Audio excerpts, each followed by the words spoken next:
Bismillahirrahmanirrahim. Assalamualaikum warahmatullahi wabarakatuh. Bismillah, alhamdulillah, wassalatu wassalamu ala habibillah Sayyidina Muhammad ibn Abdillah wa ala alihi wa sahbihi wa mawalah. Subhanaka la ilma lana illa ma 'allamtana innaka antal alimul hakim. ولا حول ولا قوة إلا بالله العلي العظيم. اللهم رب اشرح لنا صدورنا ويسر لنا أمورنا واحلل عقدة من ألسنتنا يفقه أقوالنا. اللهم فكهنا في الدين وعلمنا التأويل. اللهم ألهمنا مراشد أمورنا وأعذنا من شرور أنفسنا برحمتك يا رب العالمين والحمد لله رب العالمين. Alhamdulillah, summa alhamdulillah. Apa khabar sahabat-sahabat semua? Salam tahajud, salam pertemuan dalam pembacaan kitab Sunan Tirmizi. Mudah-mudahan dengan pembacaan sabdaan baginda Nabi, mendengar hadis-hadis baginda Nabi sallallahu alaihi wasallam, kita beroleh manfaat dan kebaikan dunia dan akhirat. Amin ya rabbal alamin. Ahlan-ahlan kepada sahabat-sahabat semua. Ahlan-ahlan di ruangan TikTok ada Haifa, Ira, Adam Fadli, Liz dan juga semua sahabat-sahabat yang lain.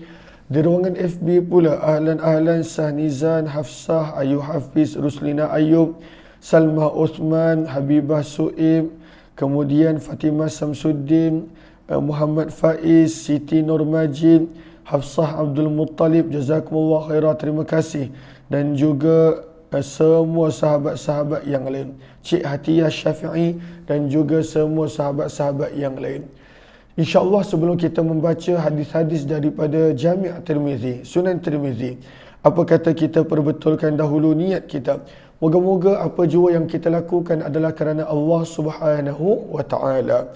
Nawaitu ta'alluma wa ta'lim wa tadhakkura wa tadhkir wa naf'a wal intifa' wal ifadata wal istifadah wal hatha ala tamassuki bi kitabillah wa sunnati rasulillahi sallallahu alaihi wasallam. والدعاء إلى الهدى والدلالة على الخير ابتغاء وجه الله ومرضاته وقربه وثوابه. آمين آمين يا رب العالمين. Ahlan-ahlan kehamidah daripada Al-Ustaz Syakira, Halimah Abdul Hamid, Nazifah Abdullah, Fatimah Az-Zahra dan juga kepada semua sahabat-sahabat yang lain. Sambil kita nak mendengar sabdaan Nabi sallallahu alaihi wasallam daripada hadis-hadis kitab Tirmizi, saya minta sahabat-sahabat jangan lupa untuk memperbanyakkan selawat kepada baginda Nabi sallallahu alaihi wasallam, kerana setiap daripada selawat maka 10 hasanah, diampunkan 10 dosa dan ditinggikan 10 darjat untuk setiap daripada kita. Maka kita dah tiba pada muka surat 143. Pada muka surat 143, Imam Tirmizi meletakkan tajuk bab pada hadis dan riwayat yang datang berkenaan takhiri melewatkan salatil asar, salat asar. Lalu bukanlah maksud melewat yang banyak, tetapi melewatkan untuk menunggu sedikit sejuk berbanding dengan jika solat di awal waktu. Maka melewatkan solat asar, dan ini yang dipegang oleh mazhab Imam Abu Hanifah. Dalam mazhab Syafi'i, masuknya waktu asar adalah ketika bayang-bayang setiap benda sama seperti benda tersebut. Dan dalam mazhab Imam Abu Hanifah, bayang-bayang setiap benda menjadi 2 kali ganda lebih daripada benda tersebut. Maka sebab itu kalaulah kita pergi ke tempat-tempat yang bermazhab Hanafi, contohnya di Masjid India ataupun Masjid Pakistan di KL, mereka punya solat asar jemaah lewat berbanding daripada mazhab Syafi'i. Dan ini menjadi dalil untuk mereka bahawa melewatkan sedikit solat asar. Semalam kita dah baca dah hadis berkenaan menyegerakan solat asar. Jom kita lihat. Namun bukanlah hadis ini boleh menjadi dalil untuk solat sampai dekat-dekat waktu nak maghrib, tidak. Maka itu bukanlah maksud daripada hadis ini. Bab yang ke-8, hadis yang ke-161. Wa bihi ilaihi qala hadatsana Ali bin Hujr qala akhbarana Ismail bin Ulayyah an Ayyub an ibn Abi Mulaikah an Ummi Salamah radhiyallahu anha qalat, daripada Ummu Salamah radhiyallahu taala anha, beliau berkata, kana Rasulullah sallallahu alaihi wasallam ashadda ta'jilan lidh-dhuhri minkum. Kata Ummu Salamah, adalah Nabi sallallahu alaihi wasallam lebih segera menunaikan solat zuhur berbanding kamu. Sebab Nabi sallallahu alaihi wasallam masuk je zuhur, Nabi sallallahu alaihi wasallam terus solat. Namun kata Ummu Salamah, wa antum ashaddu ta'jilan lil asri minhu, dan kamu lebih segera menunaikan asar berbanding Nabi. Maka para sahabat pada waktu itu bila solat asar mereka lebih awal, maksudnya dah masuk waktu, cuma mereka solat pada waktu itu awal. Sementara Nabi SAW kadang-kala, kalau mengikut pandangan mazhab Syafi'i, Nabi SAW melewatkan sedikit solat asar atas sebab-sebab yang tertentu. Maka daripada riwayat ini menjadi dalil untuk mereka yang berkata solat asar dilewatkan sehinggalah bayang-bayang menjadi 2 kali ganda daripada benda tersebut. Berkata Imam Tirmizi, dan telah diriwayatkan hadis ini daripada Ibnu Jurayj juga, daripada Ibnu Abi Mulaikah, daripada Ummu Salamah radhiyallahu taala anhu seumpamanya. Maka ini dalil untuk melewatkan solat asar seperti yang dipegang oleh mazhab Imam Abu Hanifah. Bagaimana pula dengan maghrib? Kita masih lagi berada pada tajuk waktu solat. Kita kena faham Sunan Tirmizi disusun berdasarkan tajuk-tajuk fiqh. Maka sebab itu kita dah selesai taharah dan kita sedang berada pada waktu-waktu solat. Hadis berkenaan tentang waktu maghrib. Kata Imam Tirmizi, babu ma jaa fi waqtil maghrib. Bab pada hadis dan riwayat yang datang berkenaan tentang waktu maghrib. Berkenaan tentang waktu maghrib. Maka apakah hadis yang ada sebelum daripada itu? Saya nak kepada para pelajar madrasah ibu saya nak minta untuk cek kepada Arafah. Lihat kepada Arafah. Maka pada Arafah pada baris yang ke-6, karahatu ta'khiril maghrib, makruh untuk melewatkan maghrib. Sebab hadis ketika mana Jibril mengajar kepada Nabi sallallahu alaihi wasallam solat selepas daripada Isra' Mi'raj, bukan mengajar Nabi solat, minta maaf, menunjukkan kepada Nabi waktu solat. Maka semua waktu solat yang lain Jibril tunjukkan awal waktu, akhir waktu, ataupun berakhirnya waktu fadilah. Contohnya Isya', Asar dan lain-lain. Akan tetapi maghrib hanya waktu yang sama pada hari yang pertama dan juga pada hari yang kedua. Hari yang pertama Jibril datang, waktu yang sama untuk maghrib. Hari yang kedua Jibril datang pun Jibril menunjukkan waktu yang sama. Maka hadis tu kita dah belajar dah pada riwayat 149. Maka sebab itu pada Arafah ini ditulis ittafaqu. Para ulama sebenarnya sepakat ala ta'jilil maghrib, bahawa maghrib perlu untuk disegerakan.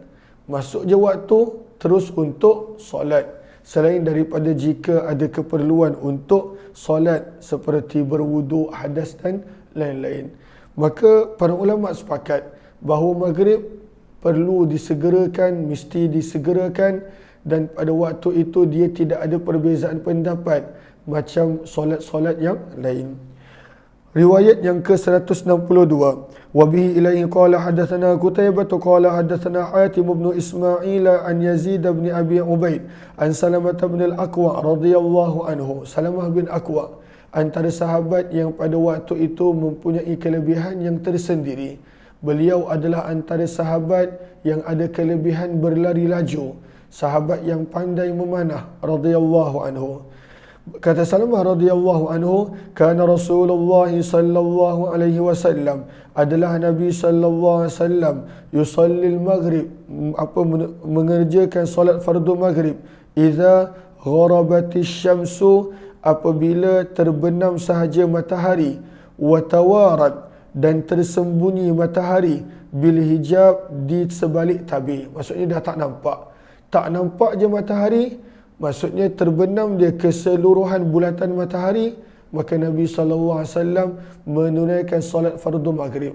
Sebab itu di dalam riwayat-riwayat hadis, maka kadang-kala kebanyakan riwayat Nabi SAW tidak solat pun qabliyah maghrib.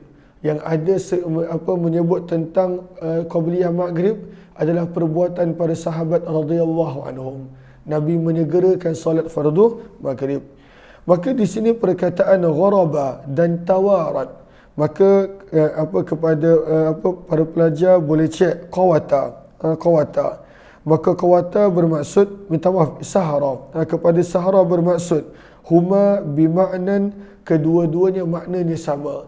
Apakah maksud matahari tersembunyi dan matahari terbenam? Maksudnya sama. Bila terbenam matahari dah tak nampak, seolah-olah matahari terselindung di sebalik tabir. Tawarat, terselindung, tersembunyi, bil hijab, di sebalik tabir. Maka bila terbenam je matahari, Nabi SAW akan solat fardu maghrib.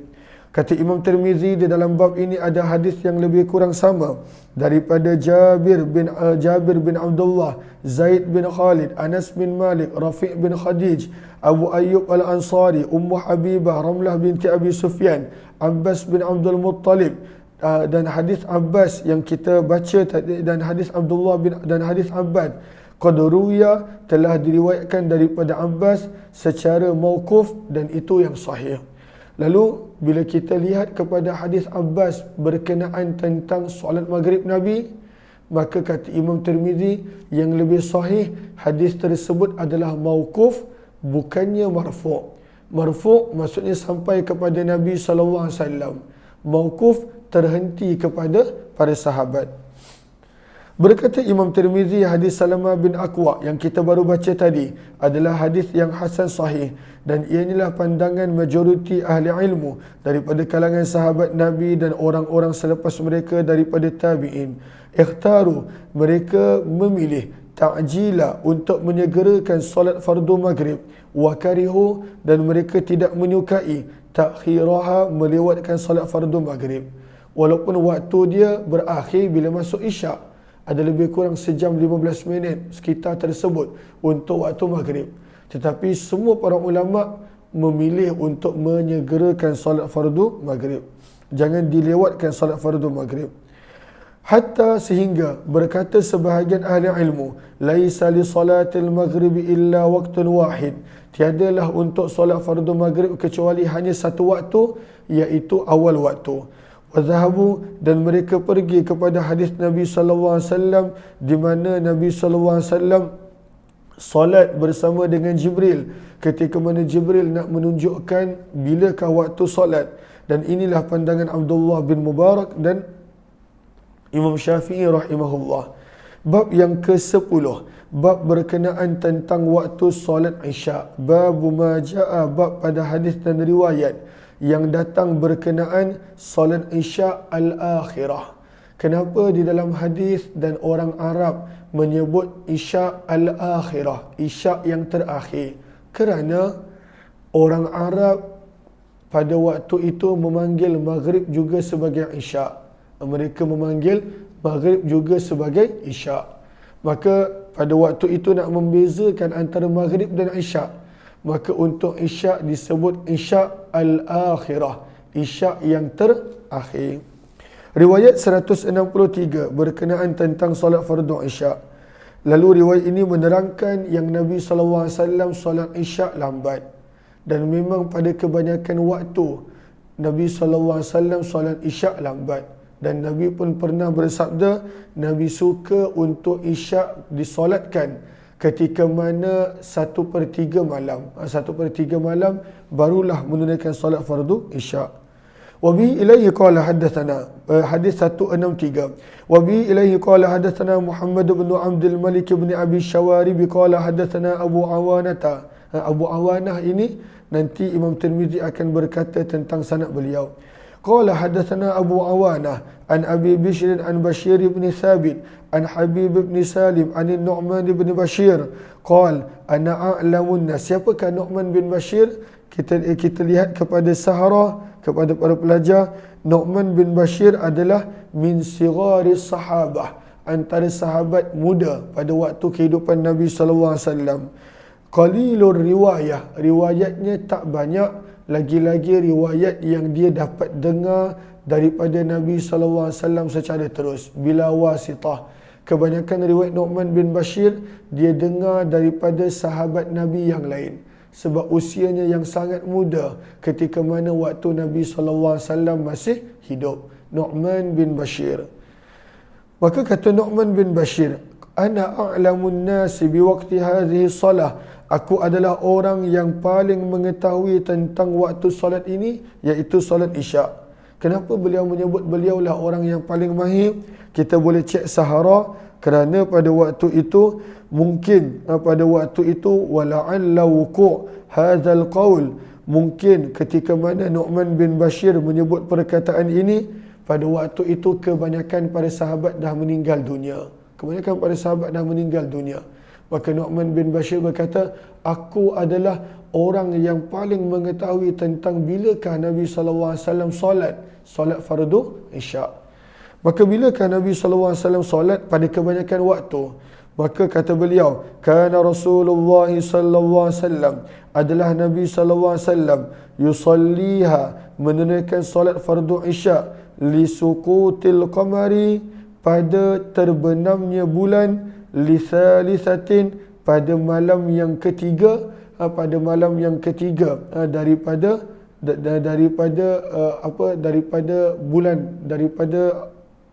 bulan hijrah. Maka pada malam yang ketiga daripada bulan hijrah, maka pada waktu itu Nabi sallallahu alaihi wasallam solatnya pada terbenamnya bulan pada malam yang ketiga. Apakah maksud daripada perumpamaan malam yang ketiga waktu terbenamnya bulan? Maka kalaulah kita lihat kepada Arafah, pada baris yang terakhir Arafah, maka kata para ulama, maksud daripada riwayat ini nak menunjukkan Nabi melewatkan solat fardu Isyak. Dan kalaulah mengikutkan perkiraan waktu terbenamnya bulan, hilangnya bulan pada malam yang ketiga, maka ada para ulama menyebut ianya lebih kurang pada waktu itu fayakunu jami'ul waqt ila suqutil qamari lithalithah sa'atain wa nisfaha, lebih kurang 2 jam setengah, lebih kurang 2 jam setengah. Maka Nabi sallallahu alaihi wasallam menunaikan solat fardu Isyak 2 jam setengah setelah pada waktu itu masuknya waktu malam, lewat Nabi sallallahu alaihi wasallam solat fardu Isyak. Dan ini kita dapat lihat juga dalam hadis-hadis yang lain, Nabi sallallahu alaihi wasallam suka melewatkan solat fardu Isyak. Antara sebabnya, kata para ulama, banyak pandangan. Antara sebabnya yang pertama, supaya para sahabat yang duduk jauh, mereka pada waktu itu boleh solat bersama dengan Nabi sallallahu alaihi wasallam. Antara sebabnya pada waktu itu nombor 2 adalah supaya bila habis dia solat, maka pada waktu itu manusia tidak sibuk dengan bercakap, bersembang dan lain-lain. Sebab itu nanti kita perasan, kita akan baca hadis tentang samar. Samar adalah bersembang kosong selepas daripada Isyak. Maka bila habis dia Isyak, kalaulah Isyak lewat, maka masing-masing akan terus tidur. Maka sebab itu Nabi sallallahu alaihi wasallam melewatkan Isyak. Dan ada banyak lagi pandangan-pandangan yang lain kenapa Nabi sallallahu alaihi wasallam suka untuk melewatkan Isyak. Maka dalam riwayat ini menyebutkan Nabi sallallahu alaihi wasallam solat Isyak lewat lebih kurang 2 jam setengah selepas daripada masuknya waktu malam. Wabihi hadis yang seterusnya, muka surat yang baru 144. Wabihi ilaihi qala hadatsana Abu Bakr Muhammad bin Aban qala hadatsana Abdul Rahman bin Mahdi an Abi Awanah, daripada Abu Awanah dengan sanad yang sama, dengan sanad ini riwayat yang lebih kurang sama. Berkata Imam Tirmizi, hadis ini juga telah diriwayatkan oleh Hushaim daripada Abu Bishr, daripada Habib bin Salim, daripada Nu'man bin Bashir. Namun riwayat Hushaim pada waktu itu tidak menyebutkan nama perawi Bashir bin Thabit. Tidak menyebutkan pada waktu itu Bashir bin Thabit. Allahumma salli wa hadithu Abi Awanah. Maka daripada banyak riwayat ini, hadis Abu Awanah lebih sahih kerana Yazid bin Harun telah meriwayatkan daripada Syu'bah lebih kurang sama dengan riwayat Abu Awanah. Maka apakah maksud perenggan ini? Maka di sini kalau kita lihat Abu Bishr, Imam Tirmizi menyebutkan daripadanya ada tiga sanad. Ada Abu Awanah, ada Hushaim dan juga pada waktu itu ada Yazid bin Harun. Maka daripada tiga ini dua riwayat sama. Kerana pada waktu itu mereka menyebutkan nama perawi Bashir bin Thabit. Tapi ada satu riwayat ini, nama Bashir bin Thabit, orang yang datang selepas Abu Bishr tak ada. Maka mana satu riwayat kita mungkin nampak biasa, alah satu nama je perawi, tak ada apa bezanya. Bila satu nama tak ada, maka riwayat tersebut ada kemungkinan adalah riwayat yang terputus, riwayat yang ada illah, ada kecacatan. Kenapa perawi ni tak sebut nama ni? Dia tak boleh zaman tersebut kerana nak menjaga ketulinan, kesahihan sesuatu riwayat. Maka sebab itu kata Imam Tirmizi, riwayat Abu Awanah lebih sahih kerana disokong oleh riwayat yang lain dan pada waktu itu tidak dihilangkan nama perawi Bashir bin Thabit. Bab yang ke-11, bab ma jaa fi ta'khiril isya'il akhirah. Bab masih lagi menceritakan pada hadis dan riwayat yang datang berkenaan melewatkan solat isya' al-akhirah. Isya' al-akhirah maksudnya isya'. Sebab Allahumma salli ala Sayyidina Muhammad, maghrib juga pada awal Islam dikenali sebagai isya'. Maka sebab itu disebut isya' al-akhirah.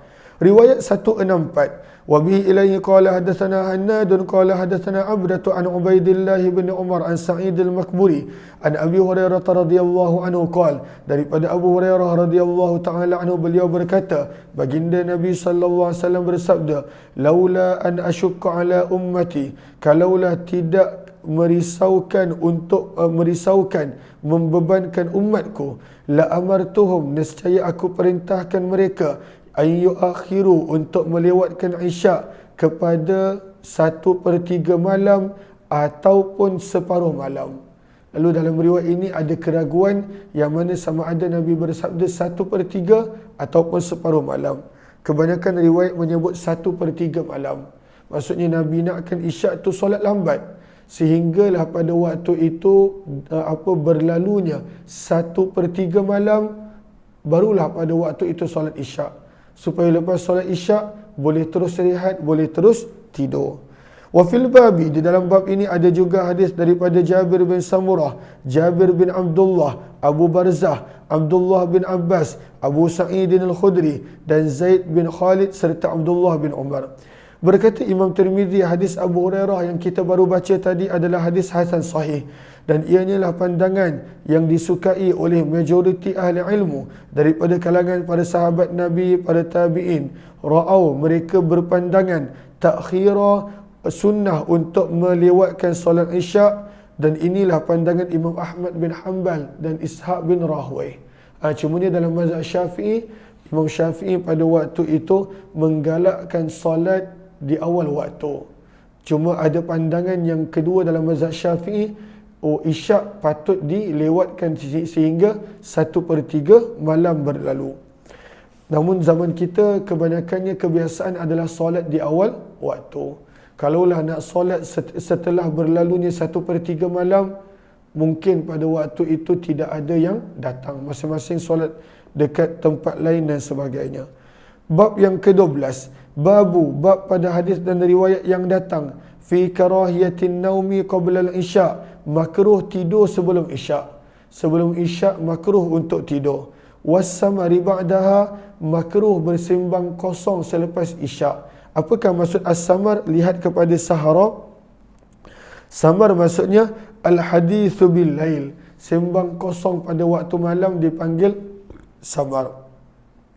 Nanti kita akan belajar pada bab berikutnya, kalaulah bersembang berkenaan tentang ilmu, berkenaan tentang agama, berkenaan tentang perkara yang bermanfaat, maka tak ada masalah. Yang pada waktu itu tidak disukai adalah bersembang kosong, dan ianya menjadi kebiasaan pada masyarakat zaman ini, di mana-mana pun bersembang kosong selepas isyak. Kerana ketika mana manusia itu tidur lambat, maka dia akan bangun lambat. Lagi-lagilah pada waktu itu bila dia tidur lambat kerana melakukan perkara yang sia-sia, maka lagilah pada waktu itu tubuh badannya akan menjadi tak bermaya, tak bertenaga dan sebagainya. Okey, bab yang ke-12 kata berkenaan tentang makruh tidur sebelum maghrib, makruh bersembang tidur sebelum isyak dan bersembang selepas isyak. Dua benda. Riwayat 165. Wa bi ilayhi qala hadatsana Ahmad bin Mani'in qala hadatsana Hushaimun qala akhbarana Auf qala Ahmad wa hadatsana Abbad bin Abbad huwa al-Muhallabi wa Ismail bin Ulayyah jami'an an Aun an Sayyar bin Salamah an Abi Barzah radhiyallahu anhu qala, daripada Abu Barzah Al-Aslami radhiyallahu anhu, beliau berkata, kana Nabi sallallahu alaihi wasallam, adalah baginda Nabi sallallahu alaihi wasallam, yakrahu, tidak menyukai an-nauma, tidur, qabla al-isya, sebelum isya. Nabi tidak suka sebelum isya untuk tidur. Okey, wal hadis ba'daha, dan bersembang kosong selepas daripada isyak. Kenapa saya sebut perkataan sembang sia-sia, sembang kosong? Sebab hadis yang berikutnya adalah perbuatan Nabi pernah bersembang selepas daripada isyak pada urusan agama dan juga pada perkara yang bermanfaat.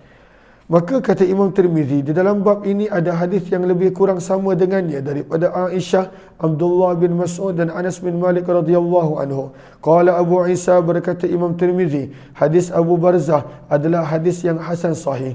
Wa qad kariha, dan tidak menyukai dan mengatakan makruh kebanyakan ahli ilmu tidur sebelum daripada isyak. Wa rakhasa, dan memberikan kelonggaran sebahagian daripada mereka untuk tidur sebelum isyak. Kebanyakannya kata makruh tidur sebelum isyak berdasarkan hadis ini, dan ada yang mengatakan tidak makruh dengan sebab dalil-dalil yang lain. Wa qala Abdullah bin Mubarak, berkata Abdullah bin Mubarak, aktsarul ahadits 'ala al-karahah, kebanyakan sabdaan Nabi menunjukkan makruh tidur sebelum isyak. Kalaulah nak tidur, tunggu isyak dulu barulah untuk tidur. Warakhasa ba'duhum, dan ada sebahagian mengatakan boleh memberikan kelonggaran pada tidur sebelum daripada isyak pada bulan Ramadan. Bulan Ramadan pada waktu itu tak mengapa nak tidur sebelum isyak. Kenapa? Supaya selepas isyak boleh menyibukkan diri dengan ibadah, dengan qiyamul lail, dengan solat malam. Bab yang ke-13, bab pada hadis yang datang berkenaan ar-rukhsah, kelonggaran pada bersembang perkara yang bermanfaat selepas daripada isyak. Kalaulah bermanfaat, maka pada waktu itu Nabi pernah bersembang dengan Abu Bakar selepas daripada isyak. Bab yang hadis yang ke-166. Wa bi ilaihi qala hadatsana Ahmad bin Mani'in qala hadatsana Abu Muawiyah 'an al-A'mash an Ibrahim an Alqamah an Umar bin Al-Khattab radhiyallahu anhu, daripada Umar bin Khattab radhiyallahu taala anhu, beliau berkata, kana Rasulullah sallallahu alaihi wasallam, adalah Nabi sallallahu alaihi wasallam pernah yasmuru, bersembang, bercakap bersama dengan Abu Bakar fil amri, pada urusan penting, min amril muslimin, daripada urusan umat Islam, wa ana ma'ahuma, dan aku bersama dengan mereka. Nabi, Abu Bakar, Umar, mereka bersembang berkenaan tentang urusan umat Islam. Daripada situ dalam kurungan kita boleh tulis perkara yang penting, perkara yang agama, perkara berkenaan ilmu, maka pada waktu itu tidak mengapa untuk dilakukan selepas isyak. Namun perkara yang sia-sia, perkara yang pada waktu itu tidak bermanfaat, makruh, tidaklah haram, makruh untuk melakukan sembang selepas daripada isyak. Cuma kita dah terbiasa. Saya pernah jadi imam dekat Perth, Australia. Maka mereka lepas isyak dah tidur.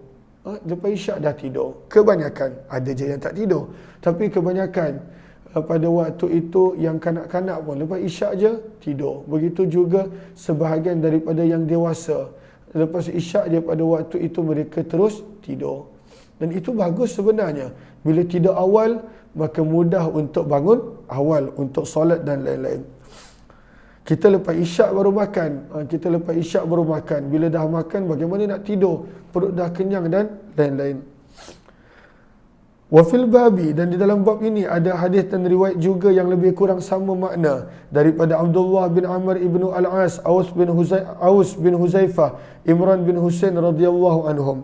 Berkata Imam Tirmizi, hadis Umar radhiyallahu taala anhu adalah hadis yang hasan sahih.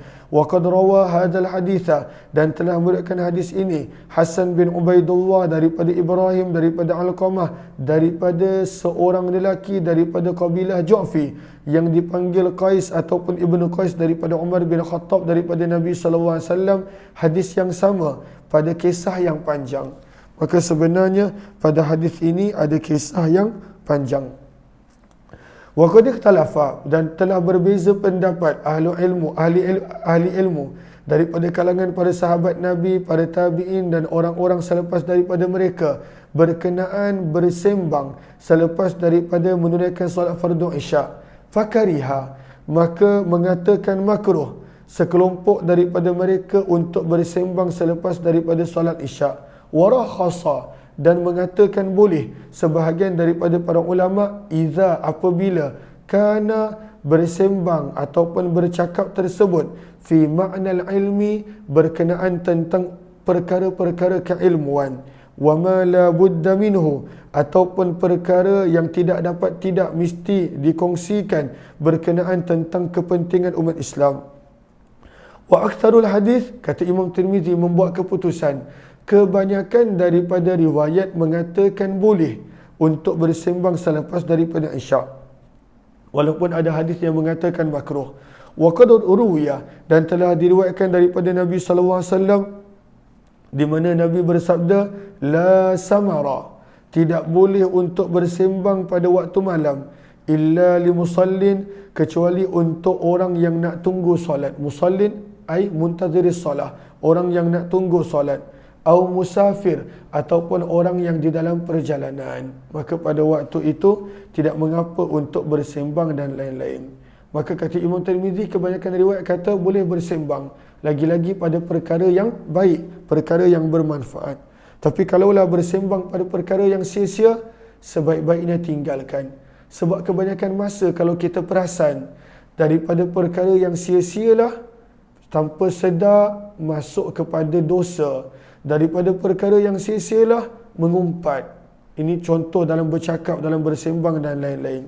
Bab yang ke-14 berkenaan hadis dan riwayat yang datang bahawa yang afdal adalah solat di awal waktu. Bab pada hadis dan riwayat majaa yang datang berkenaan al-waqtil awal, solat di awal waktu, minal fadal, itu adalah yang afdal. Dan ini pandangan Imam Syafi'i. Pandangan Imam Syafi'i, solat di awal waktu, semua solat itu adalah yang afdal. Imam Abu Hanifah berbeza. Mereka memilih riwayat kalau subuh pada waktu itu hingga cerah sedikit je, tak adalah sampai betul-betul hujung subuh. Maka itu Imam Abu Hanifah. Begitu juga solat zuhur pada musim panas, mereka mengatakan sunnah untuk solat pada waktu itu lewat sehingga sejuk dan tidak terlalu terik. Begitu juga solat asar, mereka pada waktu itu lewat sedikit solat asar, tak adalah sampai nak terbenam matahari, tidak. Begitu juga solat isyak, mereka memilih pandangan untuk solat ketika mana berlalunya 1/3 malam. Maka berbeza. Adapun dalam mazhab Syafi'i, yang afdal, yang terbaik, semua solat adalah pada awal waktu. Apakah dalil mazhab Syafi'i ke semua riwayat-riwayat ini? Wabi ilai, hadis yang ke-167 daripada Jami' Tirmizi. Wabi ilaihi qala haddathana Abu Ammar al-Husain bin Hurayth qala hadathana al-Fadl bin Musa an Abdullah bin Umar al-Umari an al-Qasim bin Ghannam an ammati Ummu Farwah wa kanat mimman bay'a an-nabiy sallallahu alaihi wasallam qalat, daripada Ummu Farwah radhiyallahu anha, dan ini adalah antara sahabat perempuan, sahabiah yang telah berbaiat kepada Nabi sallallahu alaihi wasallam. Maka beliau telah ditanya, su'ilan Nabi sallallahu alaihi wasallam, Nabi pernah ditanya apakah amalan yang paling afdal? Ayyul amali afdal? Qal, sabda Nabi, as-salatu li awwali waqtiha, menunaikan solat pada awal waktu. Itu adalah amalan yang paling afdal. Maka sebab itu Imam Syafi'i mengambil riwayat-riwayat seperti ini bahawa solat di awal waktu adalah yang paling afdal. Riwayat 168. Wa bi ilaihi qala hadatsana Ahmad bin Mani'in qala hadatsana Ya'qub bin al-Walid al-Madani an Abdullah bin Umar an Nafi' an ibn Umar radhiyallahu anhuma qala, daripada Abdullah bin Umar radhiyallahu anhuma beliau berkata, Nabi sallallahu alaihi wasallam bersabda, al-waqtul awal waktu minas salah, menunaikan salat di awal waktu, ridwanullah, adalah di mana terletaknya keredaan Allah. Allah redha dengan orang yang menyegerakan solat di awal waktu. Wal waqtul akhir, dan menunaikan solat di akhir waktu, afwullah, sebenarnya adalah pengampunan daripada Allah. Kenapa pengampunan? Sebab itu adalah amalan yang tidak baik, tidak disukai. Cuma pada waktu itu Allah berikan kelonggaran untuk mereka yang pada waktu itu ada sedikit sebanyak perkara yang terdesak, urusan yang terdesak. Tapi takkanlah setiap hari nak solat di akhir waktu. Maka sebab itu berusahalah untuk solat di awal waktu, kerana sabda Nabi ridwanullah, disitulah terletaknya keredaan Allah. Wa fil babi, kata Imam Tirmizi, dalam bab ini ada hadis yang lebih kurang sama makna daripada riwayat Sayyidina Ali, Abdullah bin Umar, Aisyah dan Abdullah bin Mas'ud radhiyallahu anhum. Riwayat 169. Wa bi ilaihi qala hadatsana Qutaibah qala hadatsana Abdullah bin Wahb an Sa'id bin Abdullah al-Juhani an Muhammad bin Umar bin Ali bin Abi Talib an abihi an Ali bin Abi Talib, daripada Abu Talib radhiyallahu anhu, anna Nabi sallallahu alaihi wasallam, Nabi sallallahu alaihi wasallam bersabda kepada Abu Talib, ya Ali, wahai Ali, salasun, tiga perkara, la tuakhirha, janganlah dilewatkan. Apakah tiga perkara tadi? As-salatu idza anat, jangan lewatkan solat apabila telah masuk waktu. Ini dalil yang dipegang oleh Imam Syafi'i. Yang kedua, al-janazatu idza hadarat, mengkebumikan jenazah apabila telah hadir, telah tersedia, mengkebumikan, menguruskan jenazah. Dan yang ketiga, wal ayyimu, yang dara ataupun yang bujang, apabila wal ayyimu, dan wanita bujang, wanita dara, idza wajadat, apabila wanita tersebut telah menjumpai pada waktu itu kufuan, pada waktu itu pasangan yang secocok, yang sekufu dengannya, maka jangan dilewatkan nikah. Maka ini tiga perkara. Berkata Imam Tirmizi, hadis Ummu Farwah, la yurwa, tidaklah diriwayatkan kecuali daripada riwayat Abdullah bin Umar al-Umari, wa laysa huwa bil qawi, dan Abdullah bin Umar al-Umari adalah seorang yang lemah di sisi para ulama hadis, wa tarabu fi hadzal hadis, dan pada hadis ini adanya ittirab. Riwayat yang ke-170. Wabi ilaihi qala hadatsana Qutaibah qala hadatsana Marwan bin Muawiyah al-Fazari an Abi Ya'fur an al-Walid bin al-Aizar an Abi Amr asy-Syaibani anna rajulan qala li Ibn Mas'ud, seorang lelaki telah bertanya kepada Abdullah bin Mas'ud, ayyul amali afdal, apakah amalan yang paling baik? Beliau menjawab, aku telah bertanya perkara tersebut daripada Nabi sallallahu alaihi wasallam. Faqal, maka Nabi bersabda, as-salatu ala mawaqitiha, salat pada awal waktu adalah amalan yang paling afdal.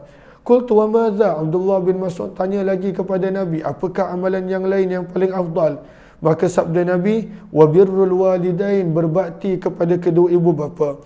Qultu wa madza? Aku bertanya lagi, apakah amalan yang paling afdal wahai Rasulullah? Sabda Nabi, al-jihadu fi sabilillah, berjuang di jalan Allah. Berkata Imam Tirmizi, hadis ini adalah hasan sahih, dan telah meriwayatkan hadis ini Al-Mas'udi, Syu'bah, Syaibani dan lain-lain daripada Walid bin Aizar hadis seumpama ini. Riwayat 171.